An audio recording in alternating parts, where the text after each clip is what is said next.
महाराज जी, जैसे मनुष्य के कल्याण के तो बहुत सारे साधन हैं और बहुत सारे मार्ग हैं, पर जिस तरह से आज जीव जंतु पे इतना अत्याचार हो के इनको खा रहे हैं, रोग सब कर रहे हैं, तो इनके कल्याण का क्या उपाय है महाराज? इनका कल्याण समय काल सबसे बड़ा बलवान है।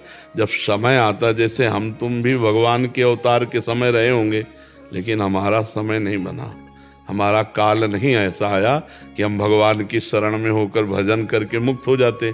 भाई प्रभु प्रकट हुए ना, प्रियालाल प्रकट हुए वृषभानु भवन में, नंद भवन में, लेकिन हम भी तो कहीं सृष्टि में होंगे, पर हमने उनका दर्शन नहीं किया, उनसे मिले नहीं।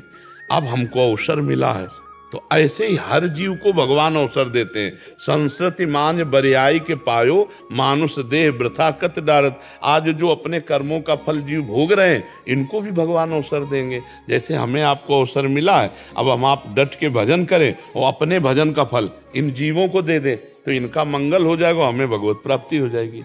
हम जब किसी को अपना भजन दान करते हैं, तो इसका भी तो फल होता है, इसका भी फल होता है, इसका फल होता है भगवान की प्राप्ति। तो संत जन अपना पूरा भजन करके जगत को दे देते हैं, और इसका फल होता है कि वो भगवान को प्राप्त हो जाते हैं और जगत का मंगल होता है। इसीलिए सब संतों को नमस्कार करते हैं। तो हमें जो मनुष्य जन्म मिला, पहले हम डट के भजन करें। हरिवंश नाम बिसरे न छिन, श्री हरिवंश सहाय फल।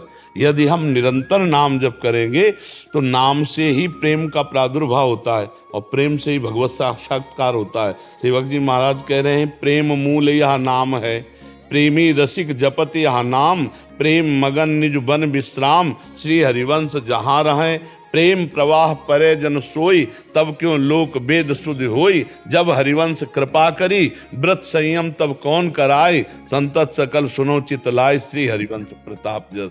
ये नाम ही प्रेम मूल। तो हम निरंतर नाम जप करें और खूब प्रेम में डूबें प्रियालाल के, तो साफ संसार का प्रपंच खत्म हो जाएगा, और ये जो दुख है ये भी मिट जाएगा। क्यों? क्योंकि प्रभु के सिवा कोई जीव जंतु नहीं है। ये क्रूरा अपि पापिनो न च सताम संभास्य दृष्टया से, सर्वान वस्तुतया निरीक्ष परम स्वाराध्य बुद्धिर मम। मेरे राधा वल्लभ लाल ही सर्वत्र है, कोई दूसरा है नहीं। अब वो देखो, जैसे खिचड़ी में राधा वल्लभ लाल जी को देखो ना, कभी वो वैद्य बनते हैं, कभी पतंग उड़ाते हैं, कभी ये लीला, ऐसे ही राधा वल्लभ लाल की विशाल मायामयी लीला है। अब इसमें कभी पक्षी बन करके, कभी सुखद, कभी दुखद, कभी विनाश लीला, कभी पालन लीला, कभी सृजन लीला। पर मेरे राधा वल्लभ लाल इन तीनों लीलाओं से परे हैं। इन तीनों लीलाओं के होते हुए भी दूरे सृष्टि वार्ता, बात समझ नहीं? तो हमको दुखी नहीं होना, हमको भजन करके जीवों के कल्याण के लिए देना है, अपने प्रभु का स्वरूप मानकर निरंतर उनको सुखी होने का आशीर्वाद देना है। भजन करो डट के, सबको दो तो सबका मंगल हो। अब हम भजन न करें, केवल बैठ के सोचते ही रहें, तो बात नहीं बनेगी। क्योंकि हमें अवसर मिला इस समय भगवत प्राप्ति का, अगर हम भजन नहीं करेंगे, हम चूक गए, तो फिर हमारी भी गति बिगड़ जाएगी। हिरन के बच्चे का चिंतन बन गया, तो अगला जन्म भरत जी का हिरन का हुआ। तो अगर हम भी इधर उधर दौड़ाएंगे बुद्धि, तो हमारा भी तो जन्म बिगड़ जाएगा। तो हम बुद्धि दौड़ाएं राधा वल्लभ लाल जी के चरणों में, और राधा वल्लभ लाल जी की सारा खेल उनका है, उनकी जिम्मेवारी उनके ऊपर, हमारी जिम्मेवारी हमारे ऊपर। हमारी जिम्मेवारी कि हम भूलेंगे नहीं, और आपकी जिम्मेदारी है कि हमको भी ना भूलना। बिसरी हो ना बिसारी हो, यही दाल मोहि देव, श्री हरिवंश के लाड़िले मोहि अपले करिए। रविंद्र जी दिल्ली से। राधे राधे। राधे राधे महाराज जी, आपके चरणों में कोटि कोटि प्रणाम।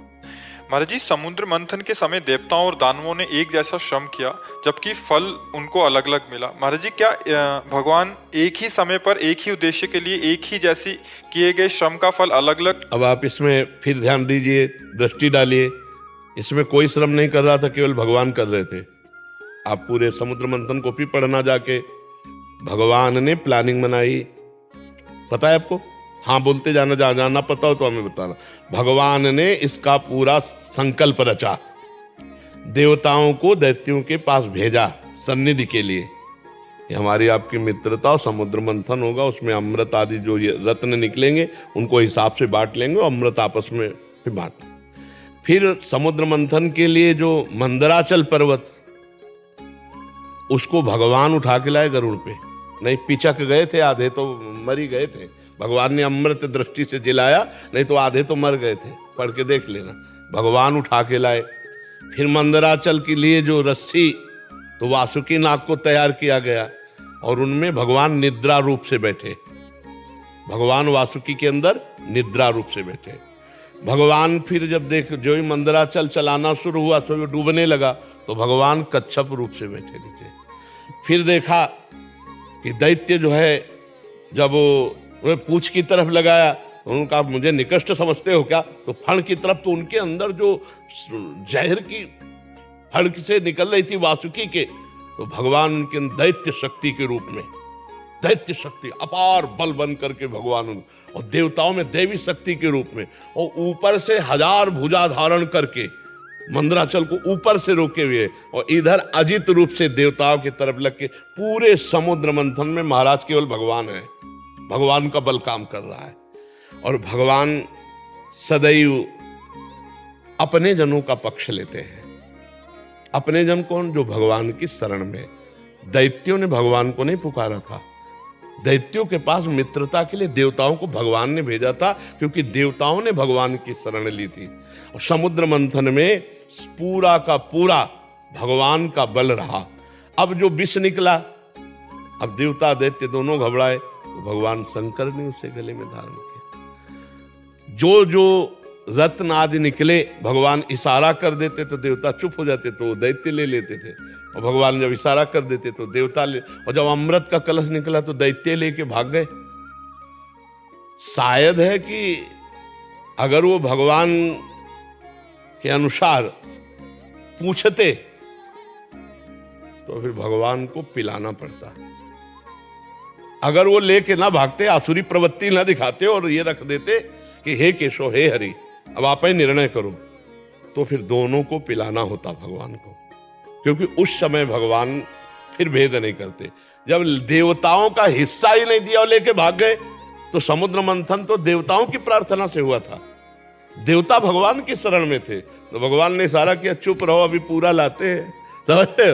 फिर वो रूप जो रखा, छैल छबीला मोहिनी रूप, और मोहिनी रूप रख के जो ही बीच में पहुंचे, तो हाथ में अमृत है, भूल गए, देखते ही रह गए भगवान का रूप। और भगवान ने जे मुस्कुराया, देख लो ऐसा रूप भगवान का है, जो भी मुस्कुराया तो उन्होंने कहा ले अमृत का कलश कहला ले। और भगवान कह रहे कि देख लो, मैं किसी की नहीं होती, मेरे पे विश्वास मत करो।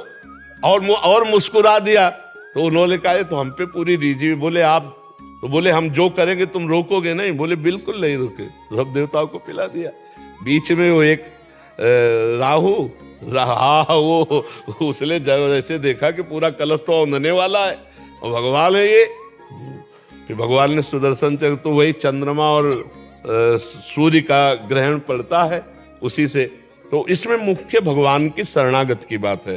देवता भगवान की शरण में हुई, अमृत प्राप्ति के लिए भगवान ने समुद्र मंथन किया। अगर वो दैत्य आसुरी प्रवृत्ति दिखा के लेके ना भागते, तो फिर भगवान को निर्णय करना पड़ता, फिर आधा पर वो लेके भाग गए तो छल किए ना, तो भगवान उनसे ज्यादा गुरु बड़ा भारी छल कर दिया कि वो देखते ही रह गए, एक बूंद नहीं पिलाया। तो ये भगवान की शरणागति का पक्षपात है। वैसे भगवान समूहम सर्वभूतेषु।